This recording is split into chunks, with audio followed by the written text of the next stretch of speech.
Muy buenas amigos, bienvenidos a un nuevo podcast de Neroncete. Bueno, hoy no voy a hablar de tecnología, hoy toca hablar de cuestiones relacionadas con el derecho del trabajo.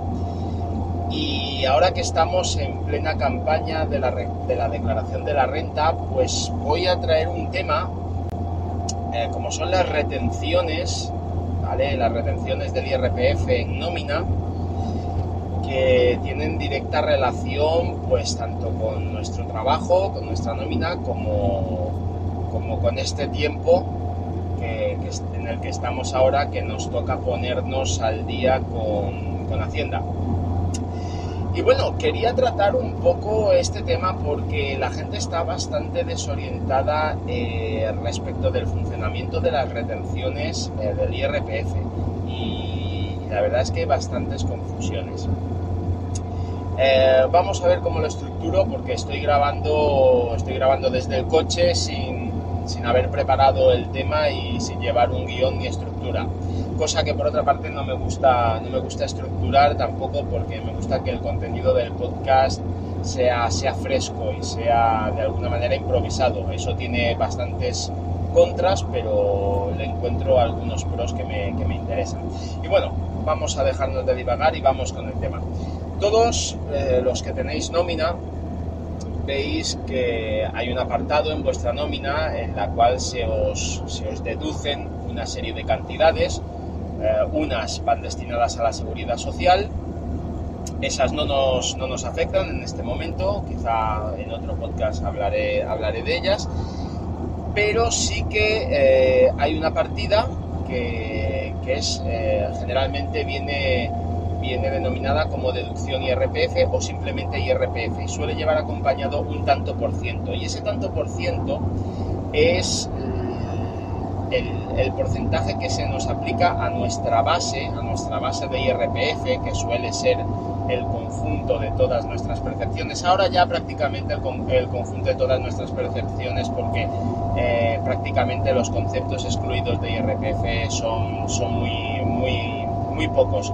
Para no liar la cosa, diré que básicamente es la suma bruta de nuestras percepciones. Entonces, ese porcentaje determina cuánto de nuestro salario se le va a entregar a Hacienda a cuenta de la futura declaración de la renta que hacemos. Es decir, para explicarnos, empezamos el año, tenemos nuestra primera nómina, enero, febrero, marzo, abril, vamos a suponer este año 2016. Cada mes se nos va reteniendo por parte de la empresa una cantidad que cada 3 meses la empresa liquida a Hacienda. Es decir, ese dinero que a nosotros nos quitan de nuestra nómina, la empresa se lo entrega luego a Hacienda en nuestro nombre, ¿vale? Entrega ese dinero y ese dinero se le entrega en nuestro nombre. ¿Eso qué significa? Que nosotros mes a mes ya estamos entregando una cantidad a cuenta de la declaración de la renta que haremos entre los meses de abril, mayo, junio, que es cuando se habilita la campaña de renta. Es decir, todo lo que nos van quitando durante estos meses de enero a diciembre de 2016 ya lo entregamos a cuenta de la renta que presentaremos en el año 2017, porque, como es lógico, la renta siempre se presenta a año vencido. Es decir, nosotros ahora, en este momento en que nos encontramos ahora, que estamos a día 30 de abril de 2016, estamos presentando la campaña de renta correspondiente a 2015. Evidentemente no podemos liquidar cuentas con Hacienda de un año que todavía no ha finalizado. Creo que esto no se nos escapa a nadie. Bien, entonces es muy importante que el porcentaje que se nos aplica en la nómina sea el correcto. Para ello, nosotros tenemos que preocuparnos como trabajadores de facilitar a la empresa los datos necesarios para que nos hagan una retención correcta. ¿Por qué? Porque si nos están reteniendo menos de lo que corresponde, cuando tengamos que pasar cuenta con Hacienda vamos a tener un problema, y es que nos habremos quedado cortos en el dinero que teníamos que entregar a Hacienda a cuenta, por lo tanto deberemos compensar, y es aquí cuando nos sale la declaración a pagar. Si por contra la empresa nos ha retenido en exceso, pues lo que está sucediendo es que estamos entregando mensualmente más dinero del que sería necesario a cuenta de nuestra renta. Por lo tanto, en este caso, cuando pasemos cuentas con Hacienda, nuestra renta va a salir a devolver y Hacienda nos tendrá que devolver dinero. Y esto realmente no es un perjuicio directo para el bolsillo. Me explico. Como os decía antes, este dinero que nos quitan, que nos retienen de nuestra nómina mes a mes, es un dinero que nosotros, digamos, cobramos de menos en nuestra nómina mensualmente. ¿Qué sucede? Si nos están reteniendo, más dinero del que tocaría, estamos cobrando menos sueldo y estamos entregando un dinero que luego, como nos habremos pasado, Hacienda nos devolverá. Claro, a nadie se le escapa que es mucho mejor que nosotros tengamos el dinero mes a mes en nuestro bolsillo, que vía declaración de la renta lo recuperemos una vez finalizado el año. Pues para que lo tenga Hacienda, lo tiene el trabajador y lo utiliza. Por contra, cuando la empresa nos está reteniendo menos de lo que toca, lo que está sucediendo es que estamos cobrando mensualmente algo más de lo que nos correspondería, porque nos están reteniendo menos de lo que toca, pero cuando llega el momento de pasar cuentas con Hacienda, pues es posible que tengamos que poner dinero de nuestro bolsillo porque la renta nos va a salir a pagar. Y aquí no se produce el caso inverso a antes, es decir, para que el dinero lo tenga Hacienda, lo tengo yo, sí, pero cuando es al revés, cuando nos toca pagar, generalmente no somos previsores, y además, como no solemos tener conciencia de que nuestra retención se está calculando mal, no estamos preveyendo que cuando lleguen los meses de abril, mayo o junio, nuestra renta vaya a salir a pagar, y ahí es cuando nos pilla el toro y cuando nos encontramos con una renta a pagar con la que no contábamos, ¿vale? Por eso es muy importante que el trabajador se asegure de que se le están reteniendo las cantidades correctas en su nómina. Para ello hay un modelo que se llama el modelo 145, ¿vale? Está numerado con el 145, que es un modelo a través del cual el trabajador facilita la información personal necesaria para que la empresa calcule correctamente el porcentaje de retención de IRPF. Pues ahí se le va a indicar si el trabajador pues tiene hijos para efectos de las deducciones, si está pagando hipoteca con derecho a deducción o no, en fin, una serie de datos que van a ayudar a que la empresa pueda calcular correctamente el IRPF. El modelo 145. En el caso de que el trabajador solo tenga un trabajo, pues es bastante sencillo y pues que las retenciones se hagan correctamente. Pero ¿qué sucede cuando el trabajador ha cobrado de diferentes pagadores? Y digo pagadores porque no solamente me voy a referir al trabajo, sino porque también un pagador es el Servicio Estatal de Empleo, ¿vale? Cuando nos abonan el paro, es un pagador y se tiene que declarar. Todavía me llama la atención cuando hay gente que no sabe que lo que ha cobrado del paro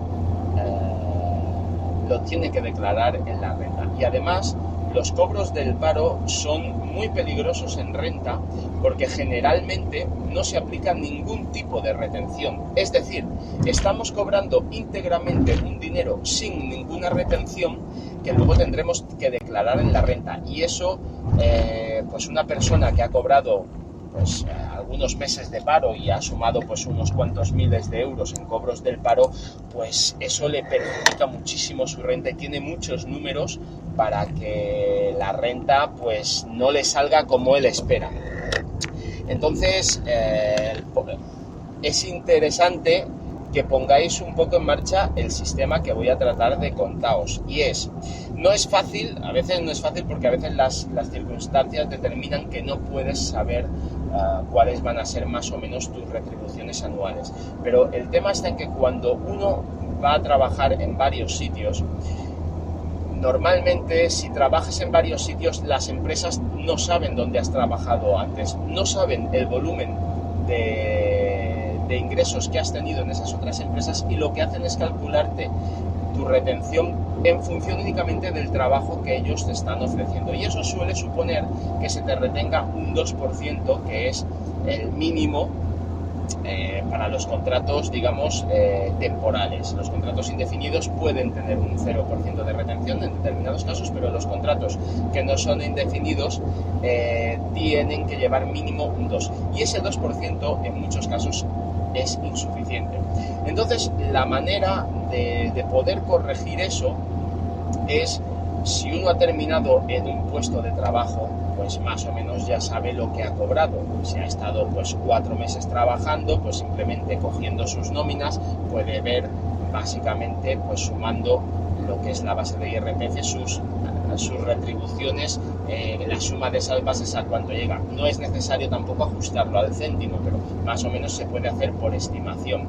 Entonces, pues si uno sabe que ha cobrado pues 4, 5, 6.000 euros en un lugar y luego va a empezar a trabajar en otro sitio, es interesante que le diga a la empresa: oye, mira, yo he estado trabajando en otro sitio y ya he cobrado en lo que llevo de año un importe de 6.000 euros. Por favor, tenlo en cuenta para el cálculo del IRPF, porque si no, el porcentaje que te va a calcular la empresa puede estar mal, puede estar por debajo de lo que tocaría, y eso te puede acarrear un problema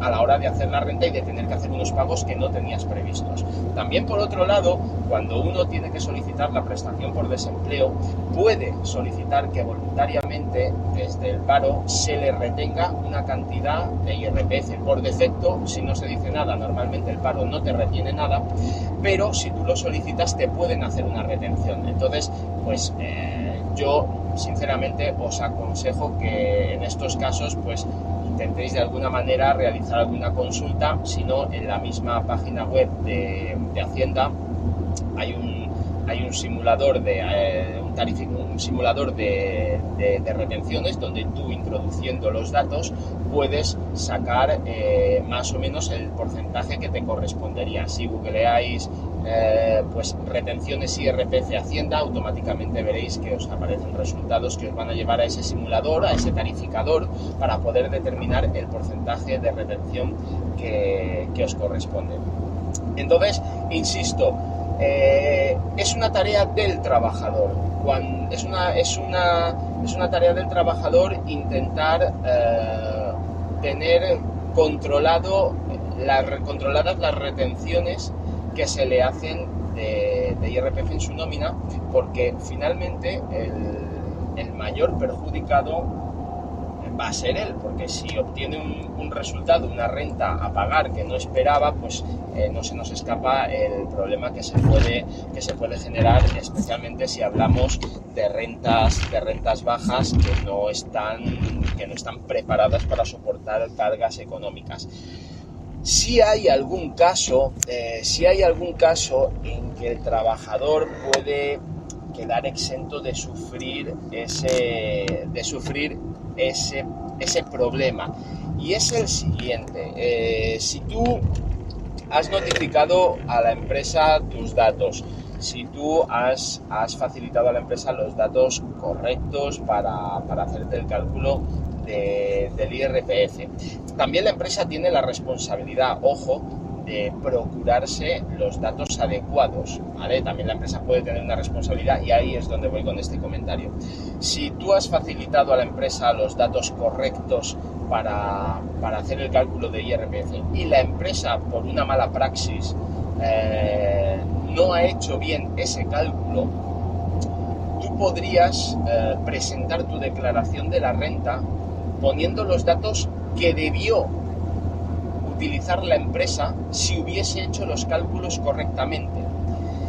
Y en ese caso, como evidentemente Hacienda va a detectar unas diferencias entre lo que tú dices y lo que dice la empresa, en ese caso, argumentando correctamente y facilitando la documentación que sea precisa, pues por ejemplo la copia del modelo 145 al que he hecho referencia antes, si se determina que la empresa se equivocó e hizo mal las retenciones, será responsable la empresa de pues bueno, hacerse cargo de las diferencias y digamos de poner las retenciones en su forma correcta, y ahí no sería el trabajador no se vería perjudicado porque Hacienda determinaría que la empresa deba abonar las cantidades a cuenta del IRPF que debió retener en su momento y que no hizo, con las sanciones y recargos que corresponden.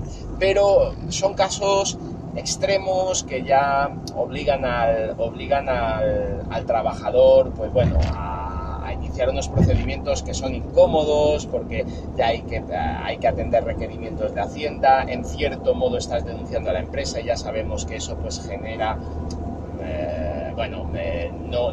no es lo mejor para el clima laboral. Por eso mi consejo es que, aunque la empresa tiene la obligación de retener correctamente y de intentar proveerse de los datos correctos, que el trabajador en ese sentido, mi consejo es que sea siempre proactivo, que si ha trabajado en varios sitios se preocupe de ver que en el nuevo trabajo se le está reteniendo lo que toca, que no se conforme con ver ese 2% exiguo que a lo mejor no le va a servir, y que tenga en cuenta que si acepta ese 2% y además ha cobrado del paro, pues hay que tener en cuenta que cuando llegue el mes de abril, mayo, junio y pases cuentas con Hacienda, pues es muy posible que tu renta no salga de manera beneficiosa para ti. Entonces es importante tener todo ese tipo de asuntos bastante controlados. Ya os digo, si googleáis retenciones IRPF Hacienda, enseguida accederéis a un simulador donde podréis calcular el porcentaje de IRPF que os corresponde. Si no sabéis utilizarlo, yo os aconsejaría que ante la duda os asesoréis a través de un graduado social y que os pueda alguien echar una mano, porque en el despacho se me dan situaciones bastante delicadas de gente que le coge por sorpresa una renta a pagar, ha tenido varios trabajos, retenciones bajas, cobros de paro sin retención, y luego de repente se encuentran con que le salen unas cantidades a pagar que no tenían previstas, que no pensaron que tendrían que abonar, y la verdad es que se dan situaciones complicadas económicamente. Tenéis que saber que, evidentemente, cuando se nos presenta una renta a pagar, no se tiene por qué pagar todo de una vez. Automáticamente Hacienda da al contribuyente la opción de fraccionar en dos plazos, ¿vale? El primer plazo siempre se cobra el último día de presentación de la renta, que es el día 30 de junio, con N, y el segundo plazo se suele cobrar sobre el mes de noviembre, o sea que en cierto modo Hacienda facilita el poder fraccionar como mínimo en dos plazos esos pagos. Ahora bien, si las cantidades son grandes y esos dos plazos no son suficientes, también se puede presentar una solicitud ante la sección de aplazamientos de Hacienda, y en ese caso generalmente también se suelen conceder fraccionamientos pues en mayor cantidad de veces. Se pueden solicitar 5, 10, 15 plazos, pues bueno, ya un poco en función de la cuantía luego Hacienda resuelve.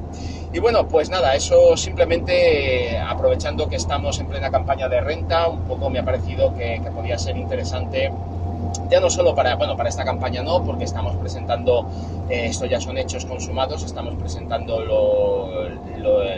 la renta del ejercicio 2015, pero sí es bueno, todavía estamos a principios de año y todavía, a principios, mayo, casi mitad de año, pero aún si estos consejos os pueden ayudar, pues todavía estaríais a tiempo de rectificar para lo que queda de año, pues poner vuestras cuentas con Hacienda lo más parejas posible para que no haya sustos.